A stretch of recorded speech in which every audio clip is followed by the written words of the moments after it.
Hello everybody, this is going to be a quick video that's going to explain what needs to be due in time for the midterm grade for your report card in the pool house project. So I'm going to be going over and taking a look at the rubric quickly today. So if you're already in the architectural design project in the hub, you can scroll down from the top and come down until you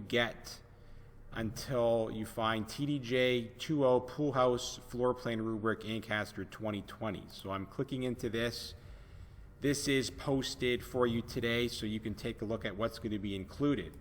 Now normally we include the roof plan detail in this mark checkpoint, but I've got it crossed out here so that won't be included. We haven't even started that part yet, but we will be starting it at the end of the week.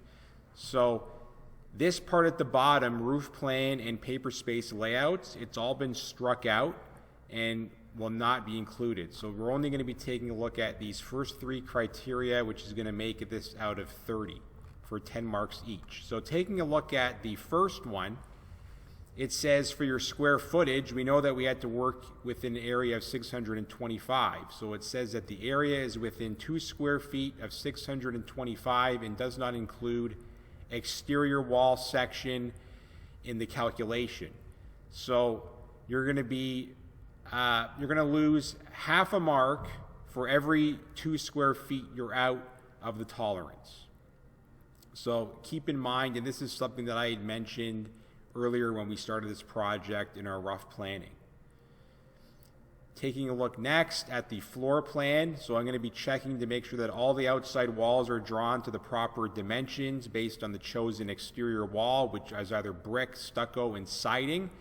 Those wall sections all had different offsets that you're familiar with, so you had to select one and then stick with that and create that wall section for your offsetting for your exterior wall. Regardless of your exterior wall, you were to select a 5.5-inch inside wall. So I'm going to be checking for this.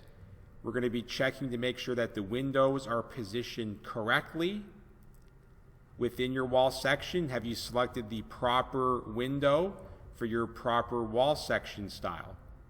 Right? Because different windows were supplied for these different wall sections. Door placement, space efficiency. Does your door swing open as it should in a wall? Is your door sitting in the middle of a room wall, or is it sitting about 5 inches away from an adjacent wall? Right? So these are the things that we discussed in our lessons. I showed you how to correct this type of thing. So you're going to lose marks here if your doors are not making sense in your floor plan layout.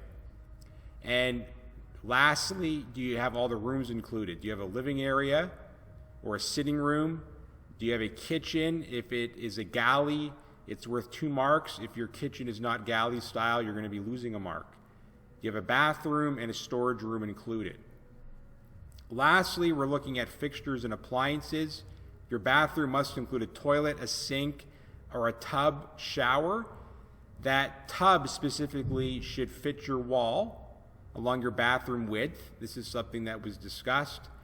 And your kitchen should include a stove, oven, fridge, sink, dishwasher, and countertops. Remembering that a drawing layer was to be included for the bathroom fixtures and the kitchen fixture appliances. So this is all going to be checked as a part of your mark for November 6th. So this is here for your reference in the hub to take a look at any time. I've shown you where it is. If you have any questions, comments, or concerns about the marking scheme for this project so far, feel free to get in touch with me, but this is going to be the first of 3 mark checkpoints for this project. That's it for now, and for me, take care, and I will talk to you later.